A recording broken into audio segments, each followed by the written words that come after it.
জনোৱা হয় যে ৰূপহীয়া থানা এলেকাত কোনো ধৰণৰ জনসমাগম অৰ্থাৎ একে স্থানত 5 জন বা তাতকৈ অধিক ব্যক্তি থাকিবলৈ অনুমতি দিয়া হোৱা নাই।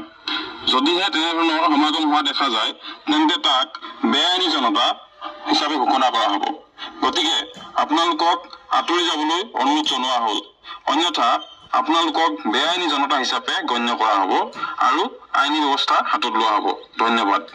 ইয়াৰ দ্বাৰা জনোৱা হয় যে আজি ইংৰাজী 23 ফেব্ৰুৱাৰী 2025 তাৰিখে হাতীপুখুৰী মণ্ডল কংগ্ৰেছৰ দ্বাৰা অনুষ্ঠিত কৰিবলগীয়া কৰ্মসভাখনৰ অনুমতি ইতিমধ্যে জিলা প্ৰশাসনে বাতিল কৰিছে। গতিকে সকলো ৰাইজৰ জ্ঞাতাৰ্থে জনোৱা হয় যে অনুমতি বহিৰ্ভূত এনে সভাত অংশগ্ৰহণ কৰিলে আইনমতে বিহিত ব্যৱস্থা গ্ৰহণ কৰা হ'ব।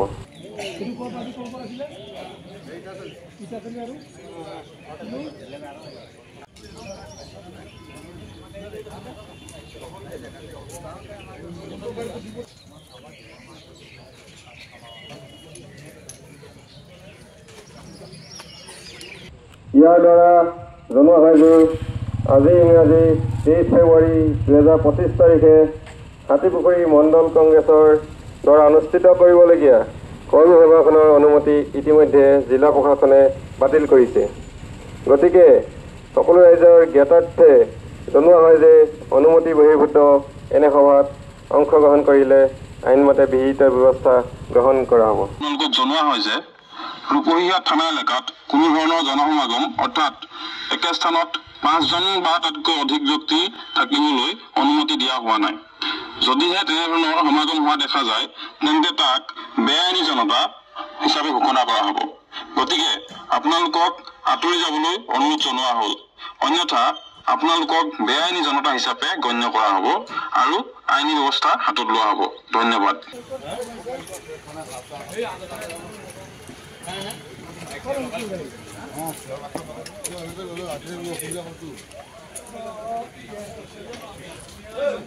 আপোনালোকক জনোৱা হয় যে ৰূপহীয়া থানা এলেকাত কোনো ধৰণৰ জনসমাগম অৰ্থাৎ একে স্থানত 5 জন বা তাতকৈ অধিক ব্যক্তি থাকিবলৈ অনুমতি দিয়া হোৱা নাই। যদিহে তেনেধৰণৰ সমাগম হোৱা দেখা যায় তেন্তে তাক বেআইনী জনতা হিচাপে ঘোষণা কৰা হ'ব।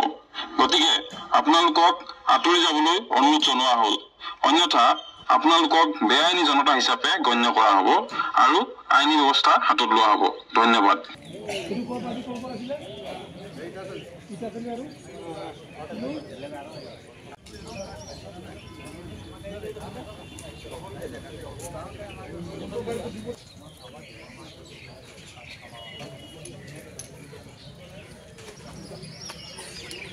ইয়াৰ দ্বাৰা জনোৱা হয় যে আজি ইংৰাজী 23 ফেব্ৰুৱাৰী 2025 তাৰিখে হাতীপুখুৰী মণ্ডল কংগ্ৰেছৰ দ্বাৰা অনুষ্ঠিত কৰিবলগীয়া কৰ্মসভাখনৰ অনুমতি ইতিমধ্যে জিলা প্ৰশাসনে বাতিল কৰিছে। গতিকে সকলো ৰাইজৰ জ্ঞাতাৰ্থে জনোৱা হয় যে অনুমতি বহিৰ্ভূত এনে সভাত অংশগ্ৰহণ কৰিলে আইনমতে বিহিত ব্যৱস্থা গ্ৰহণ কৰা হ'ব। আপোনালোকক জনোৱা হয় যে ৰূপহীয়া থানা এলেকাত কোনো ধৰণৰ জনসমাগম অৰ্থাৎ একে স্থানত 5 জন বা তাতকৈ অধিক ব্যক্তি থাকিবলৈ অনুমতি দিয়া হোৱা নাই।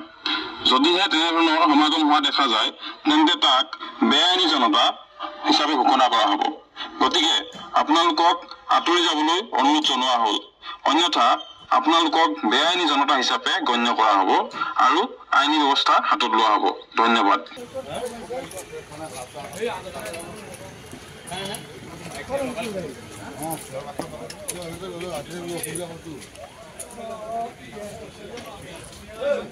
আপোনালোকক জনোৱা হয় যে ৰূপহীয়া থানা এলেকাত কোনো ধৰণৰ জনসমাগম অৰ্থাৎ একে স্থানত 5 জন বা তাতকৈ অধিক ব্যক্তি থাকিবলৈ অনুমতি দিয়া হোৱা নাই। যদিহে তেনেধৰণৰ সমাগম হোৱা দেখা যায় তেন্তে তাক বেআইনী জনতা হিচাপে ঘোষণা কৰা হ'ব। গতিকে আপোনালোকক আঁতৰি যাবলৈ অনুৰোধ জনোৱা হ'ল। অন্যথা আপোনালোকক বেআইনী জনতা হিচাপে গণ্য কৰা হ'ব আৰু আইনী ব্যৱস্থা হাতত লোৱা হ'ব। ধন্যবাদ। আপুনি বিচৰা বাতৰি পাব কেৱল নিউজ 18 এপত। নিউজ 18 এপ ডাউনলোড কৰিবলৈ স্ক্যান কৰক এই QR কোড। গুগল প্লে ষ্টৰতো পাব এই নিউজ 18 এপ।